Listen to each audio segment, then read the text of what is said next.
안녕하세요. 오늘은 이제 우리 그 전문가들 이제 준 전문가들가 되셨죠. 질문을 오늘 많이 할 거예요. 머리를 빨리 돌리세요. 자, 이제 그 활동 아카데미는 무엇을 배우는 데죠? 블록체인. 블록체인. 또 4차 산업. 자, 여러분들 막 그동안에 한 몇 개월 동안에 많이 배웠죠, 그래도.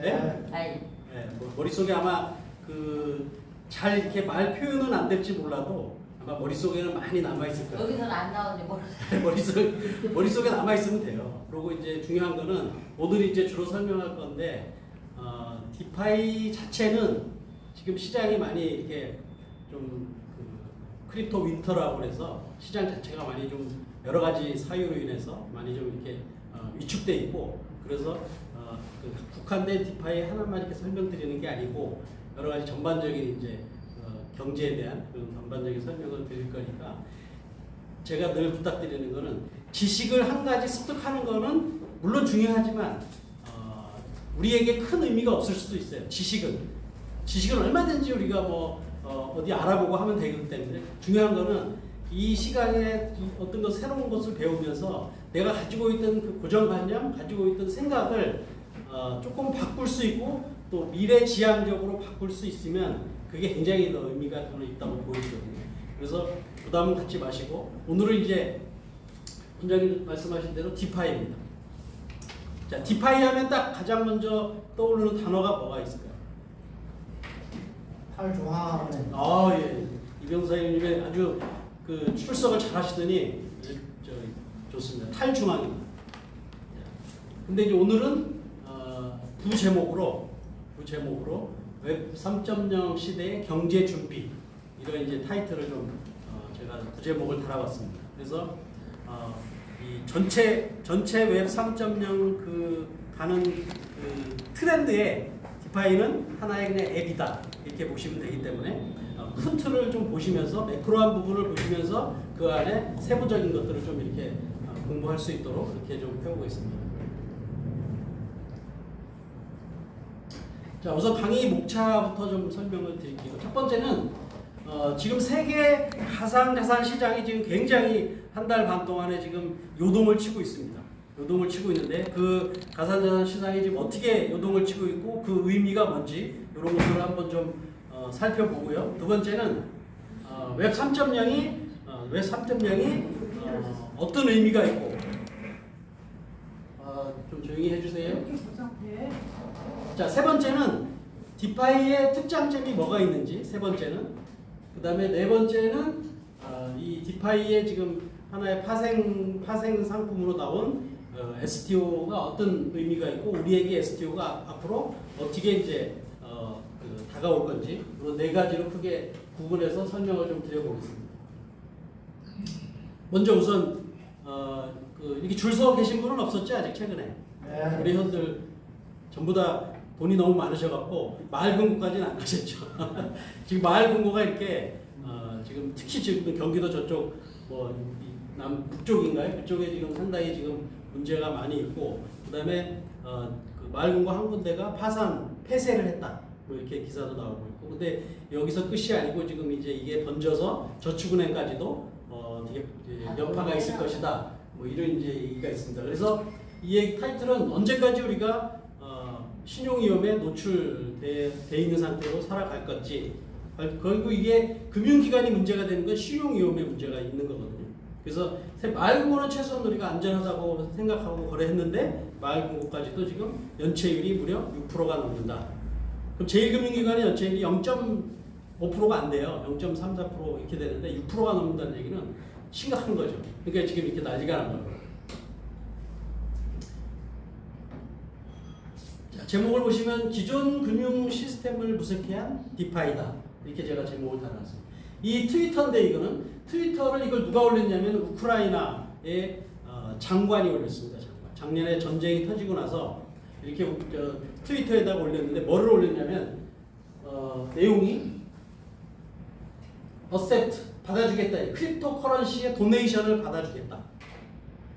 왜 도네이션을 받아요? 국가가 어렵고 금융 시스템이 지금 전쟁 때문에 망가졌어요. 그래서 이렇게 트위터에다 올렸더니 여기에 이제 보세요. 비트코인 지갑 주소를 올렸고 이더리움 지갑 주소 두 가지를 올렸어요. 이게 옛날하고 틀린 겁니다. 옛날 같으면은 자기 은행 계좌번호를 올렸겠죠. 은행 계좌번호. 근데 이제 크립토 커런시를 도네이션 받는 거니까 당연히 가상 디지털 월렛에 있는 자기 주소를 올렸다. 이랬더니 다음날 하루 만에 약 200억 정도의 전 세계 사람들이 도네이션을 했다. 그래서 여기 보시면 이제 이게 이더스캔이라는 그 사이트인데 거기에서 가서 아까 이더리움 주소를 검색해봤더니 저 위에 어드레스 나오죠. 주소를 검색했더니 이게 많은 사람들이 도네이션을 했다. 도네이션한 내역이 이제 이렇게 거래 내역이 다 나오는 거예요. 그럼 어떤 사람은 0.5 이더, 그럼 한 100몇만 원 되겠죠. 지금이 한 300만 원 되니까 150만 원 정도 된 거 이 사람은. 그다음에 0.004 이더 이렇게 해서 쭉 수많은 사람들이 자기가 보유하고 있는 이더리움을 이제 도네이션 한 거예요. 이게 지금 새로운 시스템에 우리가 그동안에 경험하지 못했던 디파이의 전형적인 형태다 이렇게 보시면 돼요. 그래서 제가 한번 보여드렸습니다.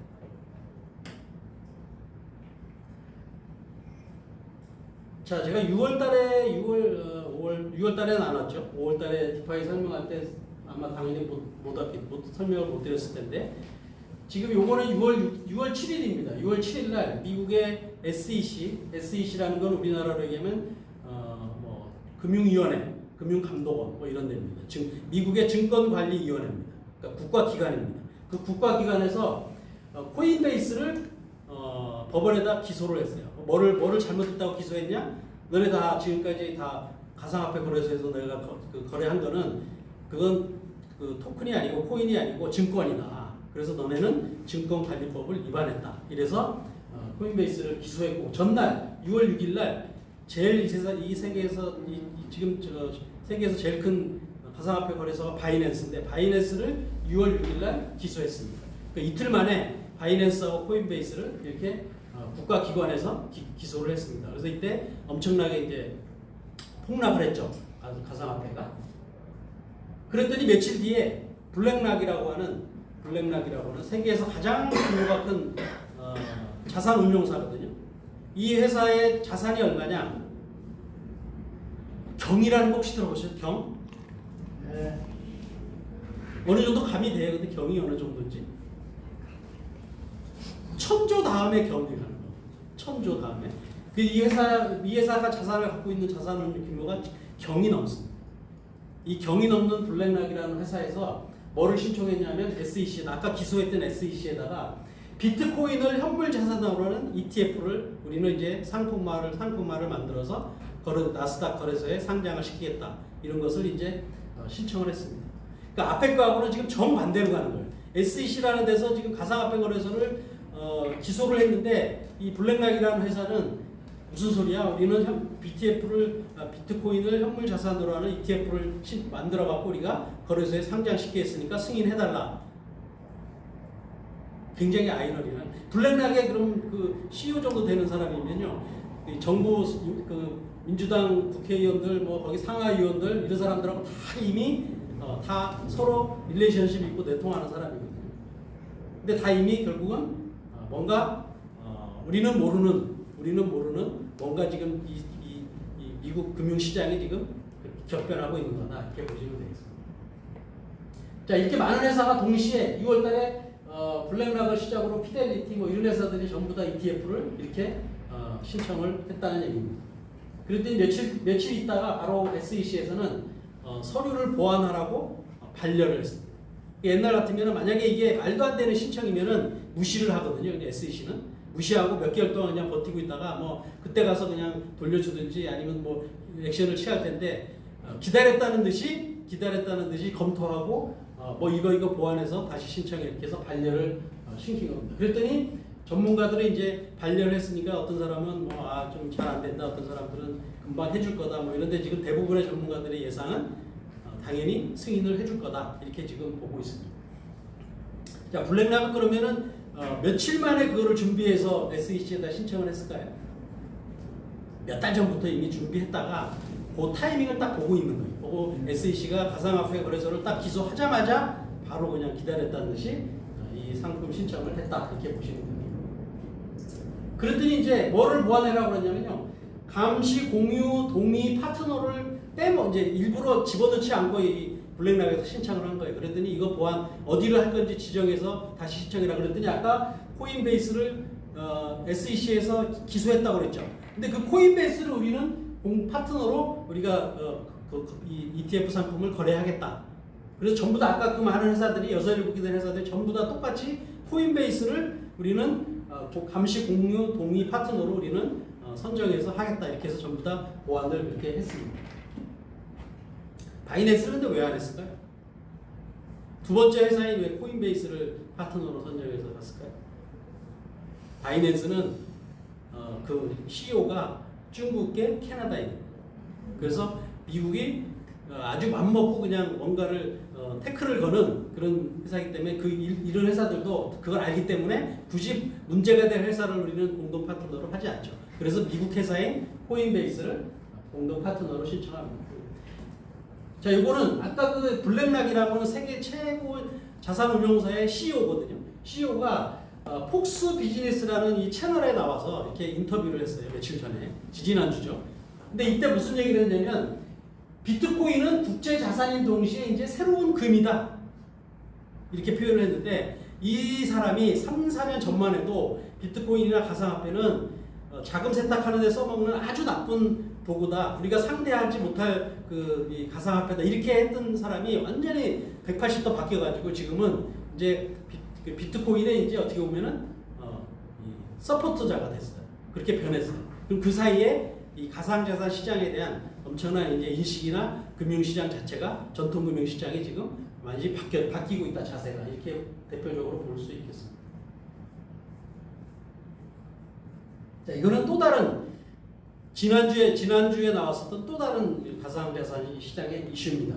리플입니다. 리플.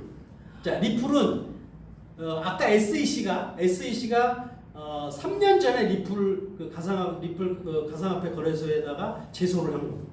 그 3년 동안 지금 우리는 잘 모르고 있었지만 3년 동안 지금 2년 7개월인가 8개월 동안 지금 법원에서 지금 싸우고 있어요. 근데 그게 약식 판결이 나왔어요. 약식 판결이 나오면서 리플이 무려 600원대에서 1100원대 200원까지 갔어요. 거의 90%가 하루 만에 그것도 몇 시간 만에 올랐던 그런 적이 지난주에 있었어요. 자, 그럼 이 얘기는 뭐냐면 리플이 이제 이 약식 기소 내용은 여기 잠깐 이제 다 알 필요는 없고요. 일부 승소를 했어요, 리플이. 첫 번째 패소한 거는 리플이 이제 처음에 회사를 시작할 때 기관들한테 그 코인을 막 팔았거든요. 기관들 자금 유치하기 위해서. 그래서 기관들한테 파는 거는 증권이다. 그런데 가상화폐 거래소에서 일반인들이 가상화폐 거래소 산 거는 증권이 아니고 토큰이다. 이렇게 인정을 합니다. 그래서 이제 리플은 굉장히 자기네들이 이겼다고 이제 생각을 하고 있고 SEC는 약간 황당해하면서도 일부 그래도 기관에 판 거는 자기네들 손을 들어줬다 이래서 약간 이제 반응이 좀 틀리지만 어쨌든 굉장히 좀 의미가 있는 판결이 나왔다. 자, 그럼 비트코인 현물 ETF가 앞으로 이제 거래가 상품화가 돼서 거래가 될 텐데 그러면 그게 무슨 의미가 있는지 우리한테. 그리고 제가 이거를 가상자산 시장을 전체적인 거를 이렇게 설명드리는 이유는 우리 네이징 컴퍼니는 우리 한국 돈으로 거래해요? 아니면 달러로 거래해요? 뭘로 거래해요? 이 안에 생태계에서는?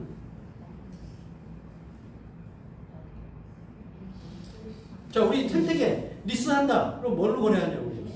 NC로 거래하죠. 그 토큰으로 거래한다고. 그다음에 우리가 그다음에 또 네이징 코인이 있죠. 그러니까 우리 안에서 모든 이루어지는 거는 다 이 가상 자산으로 이루어진다고. 근데 우리가 안에 쓰는 건 가상 자산인데 밖에서 나는 밖에 있는 세상은 가상 자산 잘 몰라. 이게 되겠습니까?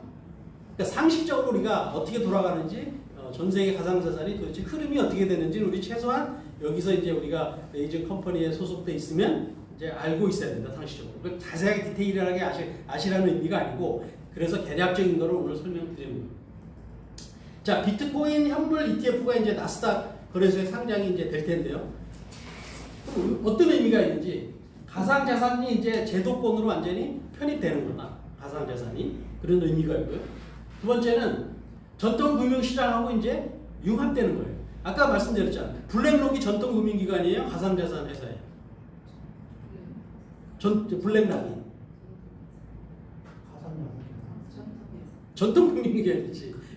블랙락은 아까 얘기했잖아요. 레리 핑크라 그 CEO가 몇 년 전까지만 가상자산 시장을 굉장히 안 좋게 얘기할 정도로 전통 금융기관, 예를 들면 뭐 펀드를 운용한다든지 이런 거를 자산 운용하는 회사가 블랙락이에요. 그러니까 그 전통 금융기관이 이제 비트코인이라는 가상자산을 현물 자산으로 하는 ETF를 발행한다고 그러니까 이제 전통 금융시장에서 이제 가상자산하고 융합하는 이제 첫 번째 계기가 되는 거다. 이런 의미가 있는 거고요. 그 다음에 이제 또 중요한 거는 굉장히 이제 투자하는 사람들한테는 세 번째가 굉장히 중요한 의미인데 기관 자금들이 이제 가상자산 시장에 들어오는 거예요. 그 비트코인 현물 ETF가 이제 나스닥에 상장이 되면 그런 의미가 있는 거고. 그 다음에 이제 새로운 개념의 이제 금융이 생기는 거예요. 뭐 이것도 하나의 이제 디파이의 일종이라고 보시면 돼요. 그럼 무슨 새로운 금융이냐? 자, 우리가 지금 이제 코로나를 잘 겪었잖아요. 코로나가 막 피크일 때 미국을 포함해서 전 세계, 우리나라도 마찬가지고 전 세계의 국가에서 뭐를 했어요? 통화량을 엄청 발행했죠. 돈을 막 찍어냈잖아요. 경기가 안 돌아가고 돈이 사람들이 없으니까. 반응이 오늘 오래간만에 할때 반응이요. 자, 국가에서 돈을 찍어내면 누구한테 유리해요? 누구한테 불리하고? 자, 국가가 돈을 화폐를 막 미국은 달러를 막 발행하고 우리나라는 막 원화를 5만 원짜리 막 발행해. 그럼 누가 유리하고 누가 불리해? 강욱 기사장님. 국민이 불리하고. 지금 반박 갈려. 확실히 정해봐야 빨리. 다 불리한 사람이 누구냐? 국민? 왜? 화폐의 가치가 떨어져. 그래서 이게 인플레이션 얘기가 나오는 거예요.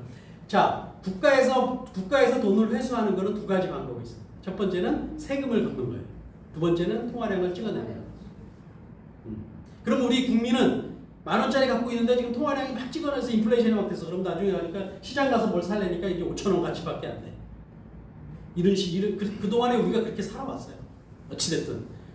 국가가 일부러 그러진 않았겠지만 어쨌든 통화량이 늦는, 그래서 이제 인플레이션이 되면 우리가 살기가 힘들어지잖아요. 근데 이 가상자산이 뭔가 이제 우리의 그 통화의 대체가 된다면 인플레이션 자체가 없는 거예요.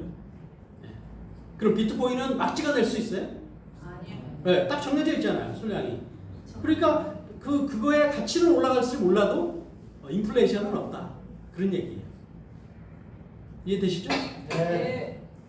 그 다음에 이제 이미 몇 개, 뭐 베네수엘라든지 남미나 이런 진짜 신용도가 바닥에 떨어져 있는 국가는 이미 이 비트코인을 법정 통화로 이미 사용하고 있습니다. 그 나라들은 자기네들 나라에서 찍어낸 화폐가 쓰레기부터도 못해요. 인플레이션이 너무 심해서. 그래서 안 되겠다. 그래서 비트코인을 법정 통화로 대안으로 삼고 있다. 자, 이것보다 더 다른 의미도 있겠지만 중요한 거는 이런 지금 앞에 말씀드렸던 그 가상자산 시장이 지금 요동치고 있는데 이런 의미가 있는 거다. 그러면 앞으로 우리한테 좋아져요? 안 좋아져요? 네, 좋아지는 거죠. 우리도 아까 말씀드린 우리 다 가상자산으로 뭔가 생태계를 지금 꾸려가고 있잖아요. 그러니까 우리한테는 굉장히 긍정적인 그 요인으로 작용할 수 있다. 너무 빨리 왔을 수도 있어요. 이게 우리가 지금 본격적으로 아직 시동이 안 걸렸는데 외부에서 지금 너무 빨리 왔을 수도 있는데 어쨌든 긍정적인 의미로 볼 수 있다. 이렇게 보면 되겠습니다. 자, 이런 이제 규제가 지금 SEC에서 지금 하고 있는 이런 규제가 이제 다음 목표가 디파이 시장이 될 것이다. 이렇게 전문가들은 지금 예상을 하고 있습니다. 자, 이제 두 번째 테마인 웹 3.0으로 넘어갑니다. 자, 이거는 며칠이냐면 11월 11일, 12일이니까 지난주였죠. 그죠? 지난주 화요일, 수요일 날 어디에서? 서울 장충동 신라호텔에서 누가? 웹3을 시대를 대비하는 회사 다 모였다. 근데 중요한 거는 두 번째 여기 보시면 사전 등록이 600명이 몰렸는데 이 중에 절반이 대기업을 포함한 전통 기업이었다. 삼성, LG, SK 지금 다 여기에 가서 도대체 앞으로 웹 3.0이 뭔지 우리 회사가 살아남으려면 웹 3.0 시대에 뭐를 대비해야 되고 뭐를 해야 되는지 거기 회사 관계자들이 전략가들이 다 이 장충동의 서울 신라호텔에 다 모였다. 이런 얘기. 그러면 이게 이 의미가 있는 거 의미가 있겠어요, 없겠어요? 굉장히 좀 의미가 있는 거예요. 근데 우리는 장충동 신라호텔에 굳이 비싼 거 안 가도 여기서 공부하셔도 충분히 가능하다. 이렇게 말씀을 드리겠습니다. 밥값 안 받을게.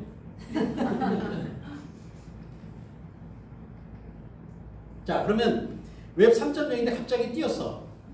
웹 1.0은 제가 여러분들이 너무 잘 아실 거니까 설명 안 드릴 거고, 웹 2.0이 있는데 웹 2.0이 약 2004년 정도부터 웹 2.0의 개념이 나왔는데, 그럼 그 웹 2.0이 잘 20년 동안 지금 잘 먹고 잘 살았어요. 이용도 잘하고. 근데 뭐가 문제였는지, 문제점이 뭔지. 첫 번째는 정보의 개방성이 저해된다. 그 얘기 뭐예요? 그 정보를 다 그 거대 공룡 같은 플랫폼 회사들이 다 보유하고 있지, 일반인한테 우리가 설령 내 거라도 가서 개방 요청을 하기가 쉽지 않다. 그래서 이 서로 공유를 하고 SNS를 통해서 이 플랫폼을 통해서 서로 사람들끼리 공유는 가능한데 개방은 절대 안 돼 있는 게 지금의 문제점이었다. 또 두 번째는 이러한 모든 정보를 거대 플랫폼이 다 독차지하고 소유하고 있었다. 이게 지금 가장 큰 문제점. 그다음에 세 번째는 그러면서 나오는 여기서 생기는 플랫폼에서 만들어지는 수익이 다 플랫폼 회사 거다. 정보는 내 건데 돈은 누가 벌어요?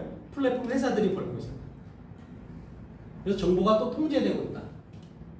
그다음에 이제 내가 뭐 그 플랫폼에 뭔가 이용하려면 가입을 해야 되나, 내 정보를 다 주고, 내가 거기에 들어가 있는 정보를 이 사람들은 또 그거를 하나의 마케팅 수단으로, 돈벌이로 사용하고 있었다, 지금까지. 그래서 수많은 정보들이 우리가 어디에 노출됐는지 우리가 알지도 못해. 지금 너무 많이 노출이 돼 있어.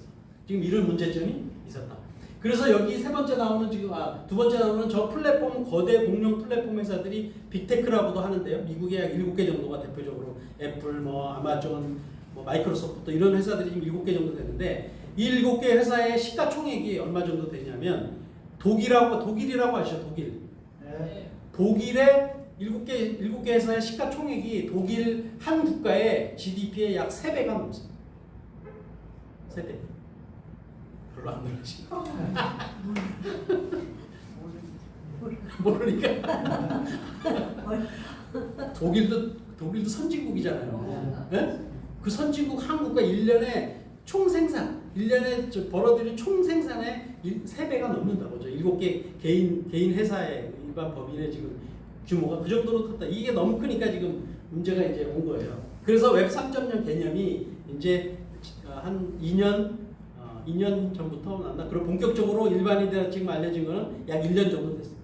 우리는 지금 이제 오래 듣지만 벌써 1년 전부터 이것 관련된 전문가들은, 지금 회사들은 엄청나게 이걸 준비하고 있다. 근데 지금 오늘 현재는 웹 2.0이에요, 3.0. 2.0, 3.0 중간에.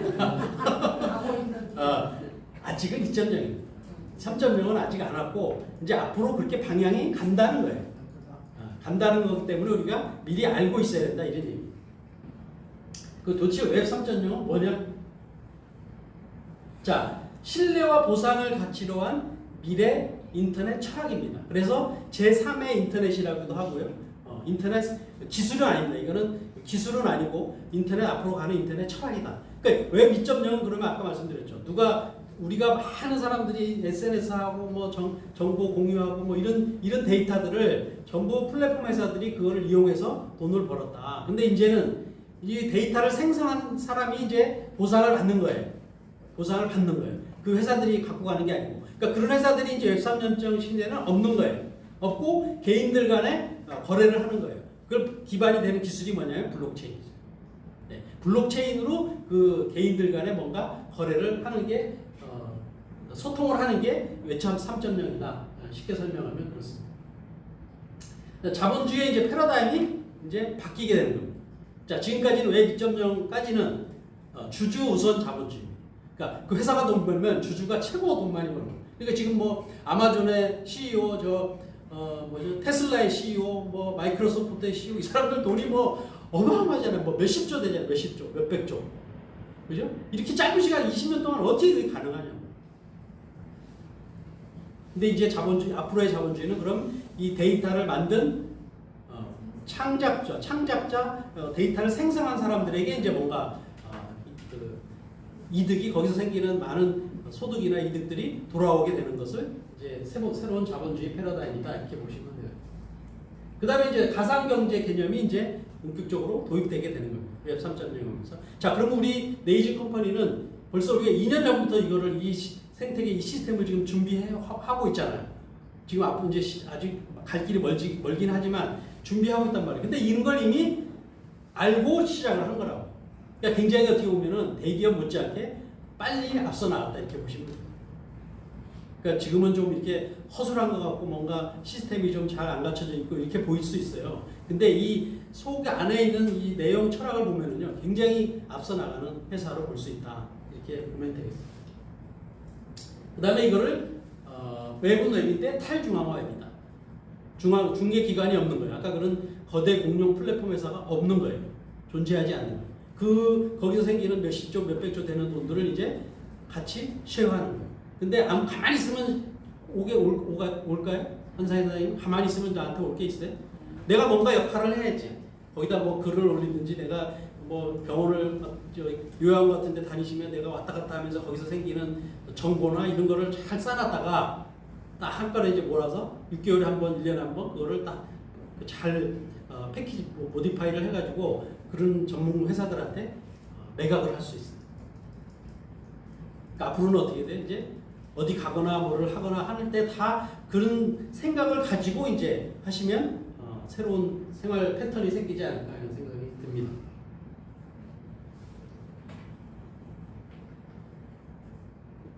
자, 근데 이제 조금 이 인터넷 철학이라고 그랬잖아요, 철학. 그러니까 개념이에요, 웹 3.0.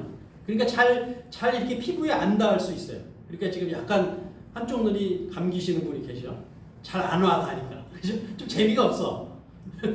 이게 철학이니까. 근데 그래서 조금 이제 여러분들 피부에 와닿게 제가 3가지를 갖고 왔습니다. 그래서 그거를 3D라고 표현을 합니다. 자, 3D 하면은 뭐 별로 안 좋은 네? 힘든 일 뭐 그 3D 업종 뭐 이렇게 얘기하잖아요. 그 3D가 아니다.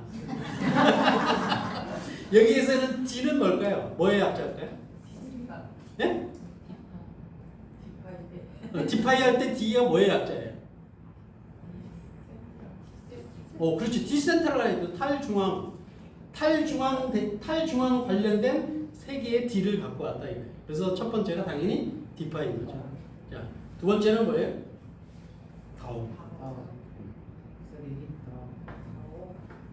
다오는 Decentralized Autonomous Organization. 그래서 이미 잘 Decentralized 뭐 이렇게 쳐보시면은 다오 이미 활성화되어 있는 다오 조직들이 전 세계에 지금 많이 있어요.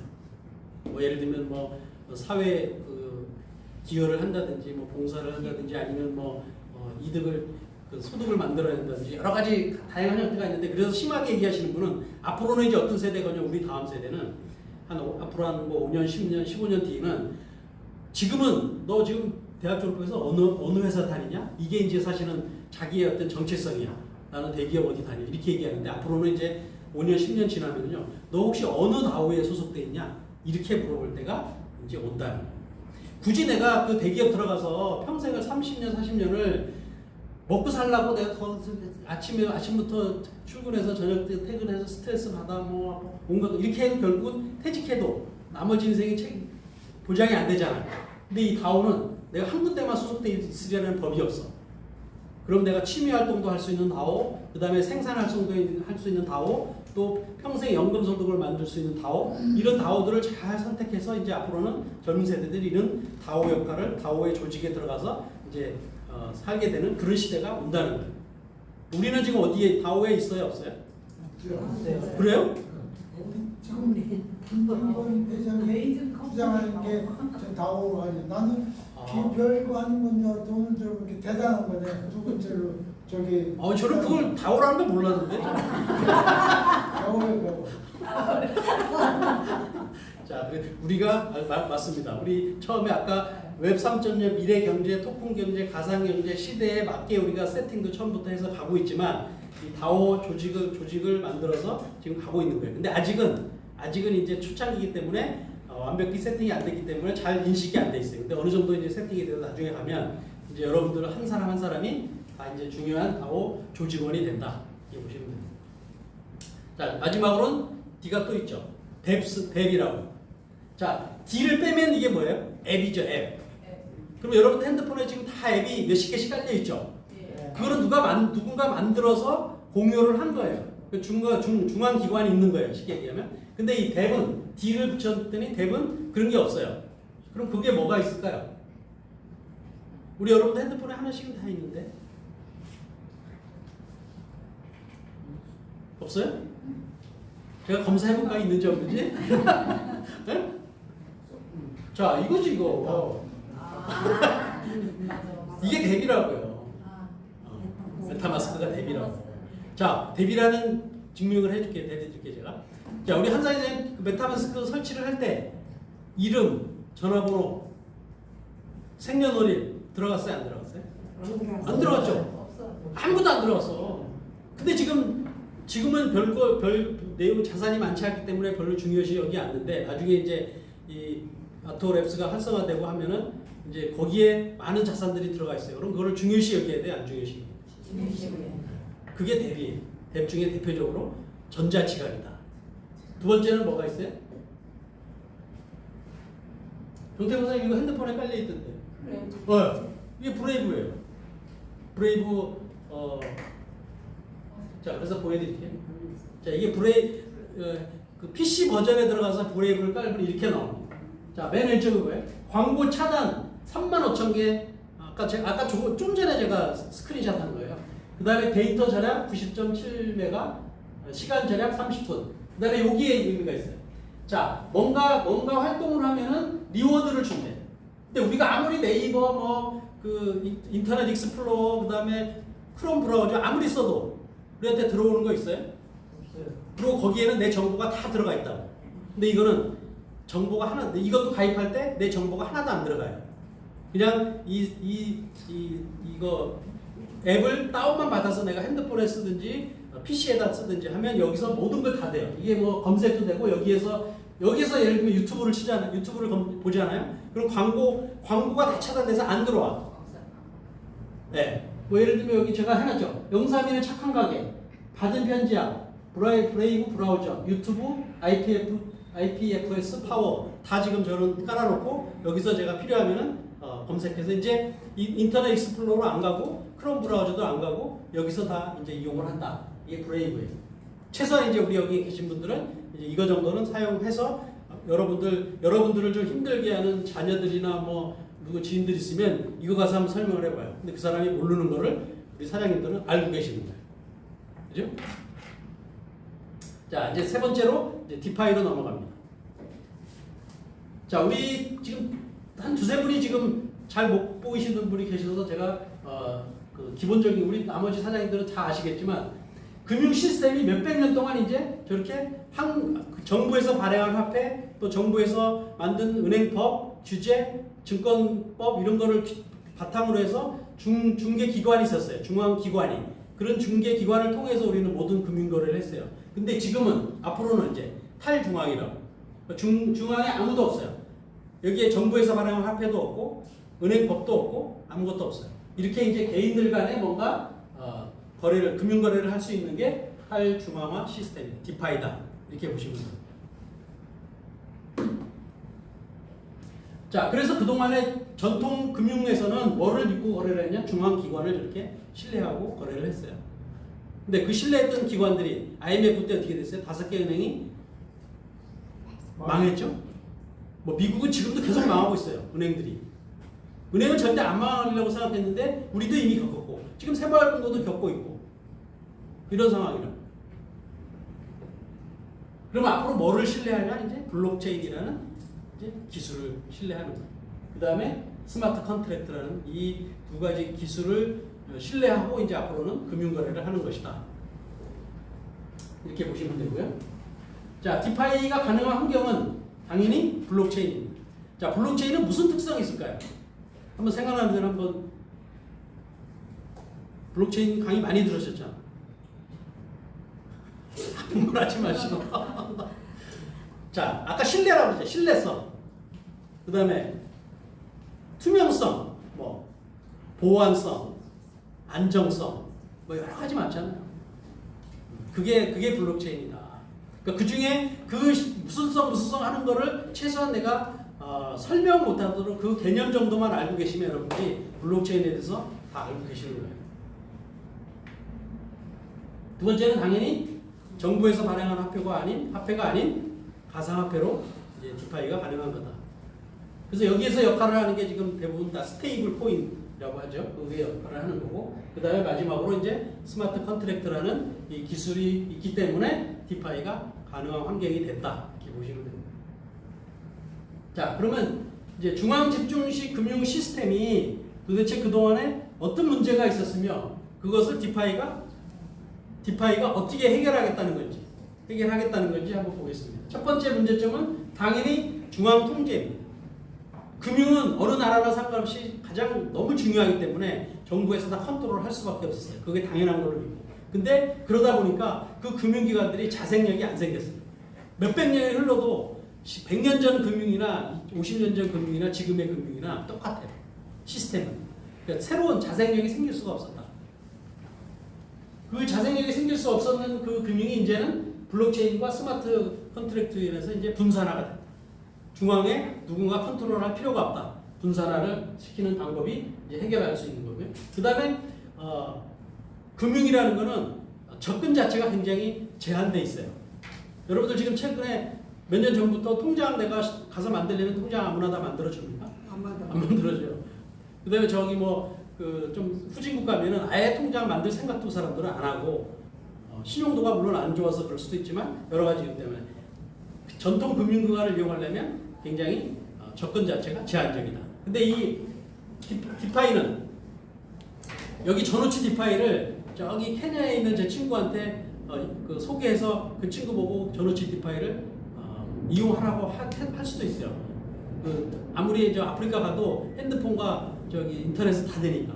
그럼 그 사람들은 뭐예요? 인터넷 핸드폰만 스마트폰만 있으면 어디서 어디든지 아무 제한 없이 접근이 가능하다. 금융 상품에 투자가 가능하다. 이렇게 보시면 되겠습니다.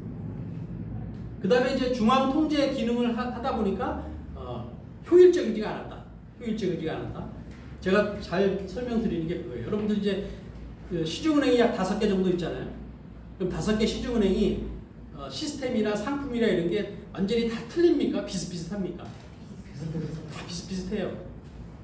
근데 비슷비슷한 회사가 비슷비슷한 금융기관이 똑같이 있어요. 그러면 거기에 들어가는 비용은 5배로 들어가는 거예요. 뭐 전산도 그렇고 거기 인력도 그렇고 거기 네트워크를 만든 건물도 그렇고 모든 거기에 들어가는 소요 비용이 5배가 똑같이 들어가는 거예요. 그 5배를 누가 다 부담하고 있는 거예요? 소비자들이 다 부담하고 있는 거예요. 그럼 5개를 하나로 합쳐서 그래야면은 그 효율성만 따지면 굉장히 효율적이겠죠.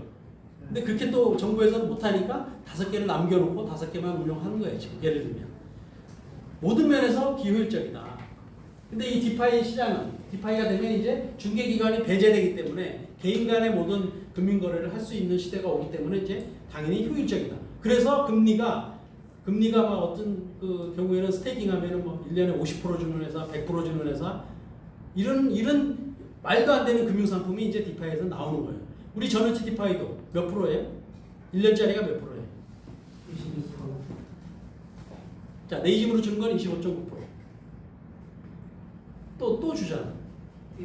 네. 그렇게 많은 수익을 줄 수 있는 이유가 중개기관이나 이런 불필요한 비용들이 안 들어가기 때문에 그렇게 가능한 거다. 자, 그 다음에 아까 5개 예를 들어서 시중은행 5개 그 상호 투자는 모든 들어가는 비용이나 시스템은 똑같은데 절대로 서로 상품을 서로 결합하고 상호 운용을 할 수가 없어요. 그러니까 농협에 있는 상품이 아무리 좋다 하더라도 국민은행에서 가서 전용을 할 수 없다. 네. 그게 상호 운용성이 부족하다는 거고. 근데 디파이는 결합성이 굉장히 용이하다. 그래서 머니레고라고 합니다. 머니레고. 네고는 뭔지 아시죠? 네고 장난감. 뭐예요, 네고? 네, 그냥 내가 원하는 데 가서 맞추는 거예요. 근데 디파이는 앱으로 아까 말씀드린 앱으로 이용하기 때문에 그냥 뭐 특별히 뭐가 절차나 뭐 승인 이런 게 아무 불필요. 그냥 내가 좋다 하면은 새로운 앱을 갖다 끼워서 자기가 그걸 막 운용을 하면 되는 거예요. 마지막입니다. 이제 그렇게 중앙 통제로 하고 있고 뭔가 법 규제 안에서 이루어지고 있는데 투명하지가 않아요. 네.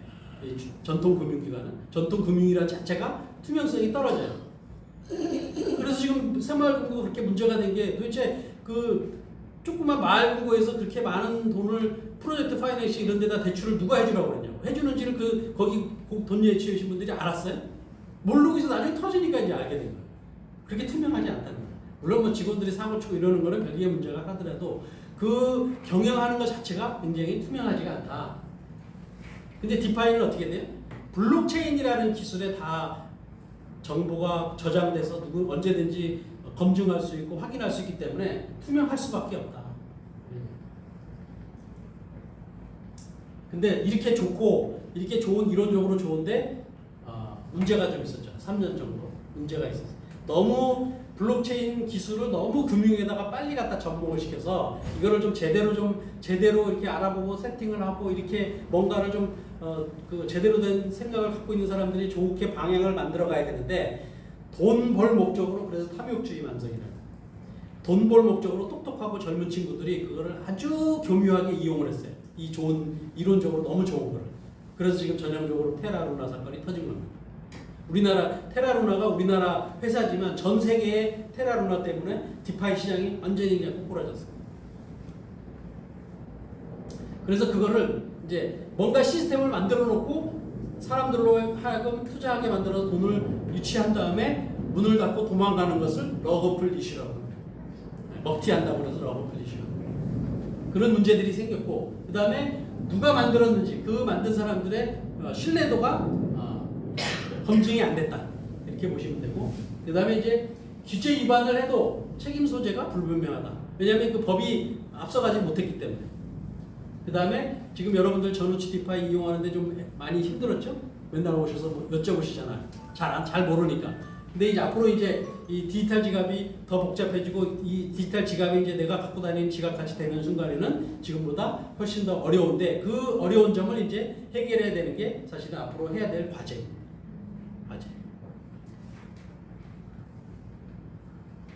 자, STO가 지금 앞으로 이렇게 돈이 된다고 그래서 기사들 보면 뭐 엄청나게 지금 많은 회사들이 웹 3.0 다음으로 지금 웹 STO 시장에 지금 전통 금융기관들이 이렇게 관심을 보이고 있어요. 예탁결제원 사장도 뭐 이렇게 얘기를 하고 있고, 그 다음에 국내 STO 사례 순민정음 해례본을 NFT화해서 토큰 증권화를 추진한다. 뭐 이런 기사도 있었고요. 그 다음에 이거는 오늘 기사지 이것도 토큰 증권을 이제 그 잠재력이 아까 처음에 가상자산 설명할 때 비트코인을 실물 자산으로 한 현물 ETF 말씀드렸죠. 그래서 ETF도 우리나라에서 몇 년 동안 증권 시장에서 굉장히 인기가 있었는데 그 ETF가 가지고 있는 잠재력 수준이다. 어마어마한 앞으로 STO 시장이 이제 우리 앞에 나타나게 될 것이다. 제가 볼 때는 올해 연말 내년 초 되면 STO가 이제 일반인한테 다 상품화돼서 공개가 됩니다. 그럼 도대체 어떤 건지 한번 보겠습니다. 개념이 뭔지. 자, 증권인데요. STO라는 시큐리티는 증권입니다. 시큐리티 토큰 오퍼링의 약자인데요. STO는 그냥 일반 증권이 아니고 블록체인 기술을 통해서 만드는 디지털 증권이다. 이렇게 보시면 돼요. 그동안에는 증권에다가 블록체인 기술을 넣을 수가 없었죠. 그런 생각을 안 했는데 이제는 블록체인 기술을 활용해서 토큰 형태로 발행한 디지털 증권이다. 이렇게 보시면 됩니다. 그럼 도대체 효과와 의미가 뭐냐? 일반 투자자들이 이제 투자 대상이 굉장히 이제 확대된다. 그 다음에 기업들도 자금 조달 수단으로 하나의 좋은 수단이 될 수 있다. 쉽게 자금 조달을 할 수 있다는 거예요. 아이고, 죄송합니다. 그 다음에 전통 자산에 대한 투자 외에 이제 무형 자산, 예를 들면 지식재산권, 뭐 특허권, 뭐 이런 컨텐츠 이런 걸로 해서도 내가 발행해서 이제 대체 투자를 할 수, 무형 자산을 대체 투자할 수 있다. 그 다음에 이제 아까 비트코인 현물 ETF도 제가 설명을 드렸는데 이제 이 STO는 기존의 전통 금융과 이제 가상자산 시장이 이제 서로 융합되는 첫 단추가 되는 거다. 그래서 정부 규제하에 디파이의 이제 실험한 단계다 이렇게 보시면 됩니다. 그 다음에 이제 투자자들에 대해서 굉장히 안정성이 확보되는 그런 이제 상품이다 이렇게 보시면 되고요. 그다음에 유통이 굉장히 용이하게 쉽게 만들어져 있을 것이다 이렇게 보시면 되겠습니다. 나중에 이제 STO 상품이 딱 나왔을 때 기사가 딱 나오거나 했을 때 이제 여러분들이 저거 뭐야 이렇게는 안 하겠죠, 그죠? 여기서 공부를 하셨으니까 그럼 그때 가서 내가 제대로 된 이제 STO를 알아볼 수 있는 이제 그런 날이 조만간 멀지 않은 조만간 오게 된다. 자, 그럼 지금까지 설명드린 거하고 네이즘하고는 도대체 어떤 관련이 있고 어떻게 네이즘이 비전이 있고 가치가 있는지를 한번 연계를 시켜보겠습니다. 자, 아까 중간에 설명드렸지만 웹 3.0 시대의 진정한 공유경제 플랫폼을 지금 만들어서 가고 있다 이렇게 보시면 됩니다. 그래서 소비가 먼저 나왔어요. 소득이 나왔고 소득과 소비를 이 안에서 같이 만들어가는 진정한 공유경제 플랫폼을 만들어 가고 있다 이렇게 보시면 되겠습니다. 두 번째는 이제 토큰 경제 시대, 뭐 가상 경제 시대 이제 모델적인 아까 다오 말씀드렸죠. 이제 자기 입속 차리려고 하는 그런 다오들이 아니고 이제 제대로 된 이제 서로 공유하는 진정한 공유 경제에 대한 개념을 도입해서 그런 토큰을 이 안에서 쓰면서 가상 화폐를 쓰면서 뭔가 경제를 새롭게 만들어가는 그리고 여기 참여한 모든 분들에게 다 혜택이 자산이 늘어나게끔 이렇게 만들어가는 그런 모델적인 다오로 지금 성장해 가고 있다. 마지막으로 이제 지금이 4차 산업인데 5차 산업이 조만간 이제 5차 산업 시대가 올 거예요. 그러면 이제 어떻게 돼요? 그때 가면 이제 지금보다 훨씬 더 인공지능이나 로봇이 발전되기 때문에 사람들이 할 일, 그 다음에 일반 사람들의 그 마음의 정체성, 이 혼란이 막 이제 앞으로 더 심하게 올 거예요. 그럼 그때 필요한 인문학 소양을 우리 이제 네이즘 컴퍼니 소속되어 있는 분들은 이제 지금부터 차근차근히 함양해 나가야 된다. 특히 이제 마지막에 5차 산업 시대 가면 인간 전체성이 이제 상실이 되는 그런 시대가 오기 때문에 그때 이제 우리가 해야 될 역할, 돈도 물론 중요하지만 그때 지금부터 준비해서 그때 주변 사람들에게 정체성을 잃어가는 사람들에게 이제 뭔가 좋은 역할을 해줄 수 있는 그런 이제 우리 회원들로 사장님들로 바뀌어 갔으면 하는 마음으로 이렇게 준비해서 발표를 드렸습니다. 감사합니다.